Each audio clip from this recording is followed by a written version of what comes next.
السلام عليكم ورحمة الله وبركاته. اللي احنا شايفينه ده دلوقتي قدامنا هو ده مدخل لحاجة هوريها لكم بعد كده. بس خلينا نتكلم. ده سيستم اكوابونيك سيستم، او نظام إعادة تدوير مياه او زراعة مائية. بيعتمد على اننا بنربي اسماك في تنكات زي اللي احنا شايفينها، وبنمرر المية بعد كده على النباتات تمتص الامونيا او النترات او النتريت اللي موجود في المية، وترجع تاني المية متفلترة للسمك وهكذا. ده مدخل عشان نخش نشوف في دولة انا شفت فيها فيديو عجبني جدا الفكرة بتاعتها ومبتكرة، وهنشوفها دلوقتي. هي دولة ماليزيا. عملوا ايه في ماليزيا؟ عملوا اللي احنا شايفينه دلوقتي حالا. جم عملوا حوض اسماك كبير زي اللي احنا شايفينه، والحوض ده الدايمنشن بتاعته او المقاسات بتاعته 50 في 25 متر. عمق المية فيه الحال اللي احنا شايفين فيه الاسماك الريد تلابيا ديت او الاسماك البلط الاحمر حوالي 160 متر. هو عمل ايه؟ حط في الحوض ده 100,000 ذريعة أسماك زي بالظبط، يعني ده بالعدد، لأن أنا درست التجربة دي، شفتها وعجبتني جدا، وقلت لا لازم أوريها لكم وأشوف وتشوف الأفكار الناس دي بتفكر إزاي، أو بتستغل إزاي، أو بتعمل تطوير لموضوع الأكوابونيك أو الزراعة المائية إزاي، زي اللي إحنا شايفينه ده دلوقتي. عمل الدور الفوقاني دوت النباتات، وعمل لها مظلة، يعني دي يعتبر كأنها مظلة الأسماك اللي موجودة دي كلها، وعمل الأحواض السمكية تحتيها، وبقى ياخد المية بالظبط زي ما شفنا في الفيديو الاولاني، يمررها على النباتات دي كلها، وتنزل بعد كده متنقية متفلترة من الامونيا اللي موجودة فيها.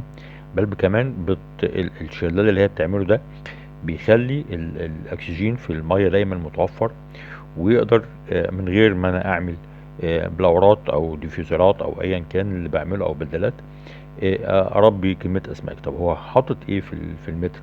حاطط 50 سمكة في المتر، وبيزرع مرتين في السنة، وبيطلع من الأحواض دي سنويا 100 طن.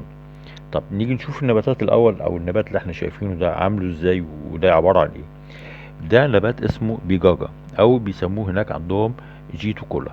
النبات ده يعتبر من النباتات العشبية اللي عندهم.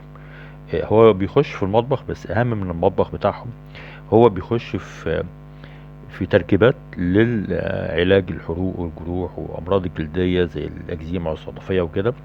وكمان بيشربوه علشان يعالج القلق والارق عندهم والتوتر. عنده خصائص كتير في اكسده وان هو مضاد للالتهابات وكده. بيزرعوه في اندونيسيا وماليزيا ودول جنوب شرق اسيا بشكل كبير. بيصدروه. زي ما احنا شايفين كده النبات يعني ما هواش ملوش جذور عميقة، لا الجذور بتاعته صغيرة وبيكبر. المجموع الخضري بتاعته أكبر بكتير من المجموع الجذري بتاعه. المتر المربع بينتج حوالي سنويا في حدود من 2 كيلو ل 4 كيلو. الكيلو بتاعه ده بيتصدر بكام، أو السوق الأوروبي أو السوق عامة بيشتريه بكام؟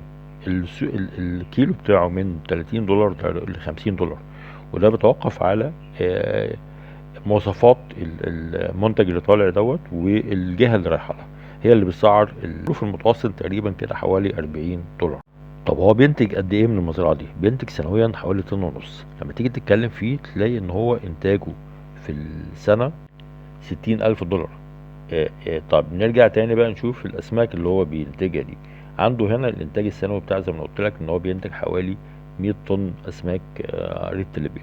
متوسط السمكة من 300 جرام ل 500 جرام في الست شهور، وده الحجم التسويقي بتاعه هناك. لما نيجي نحسبها بقى بحساباتنا احنا هنا عندنا كده في مصر، ال 100 طن اللي بيطلعهم دول يعملوا لهم في السنة حوالي بالميت 8 مليون جنيه، وعندنا 60,000 دولار دول يعملوا لهم لوحدهم 3 مليون جنيه. في المساحة دي بس كده قدر ان هو يطلع منها سنويا 11 مليون جنيه بحساباتنا احنا.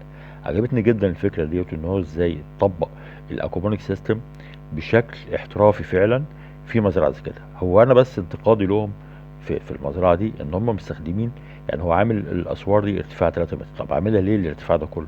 انت عندك عمود المية بس لوحده حوالي متر وستين سنتي، انت عامل ليه كل الارتفاعات دي؟ ودي خرسانة مكلفة جدا. هو ده كان بس انتقادي الوحيد لهم، لكن الفكرة عجبتني جدا جدا. قابلة للتطبيق عندنا هنا في مصر بشكل ممتاز. ما بالك لو اتعمل فوق المزرعة ديت صوب، لا هتدي انتاجية عالية جدا من الاسماك ومن النباتات الموجودة ديت. كنت معكم وجيه خوجة من قناتي على التيك توك. تحياتي لكم جميعا، واي حد عنده افكار يا ريت يكتب لي ويرسل لي ويقول لي ايه الافكار بتاعكم.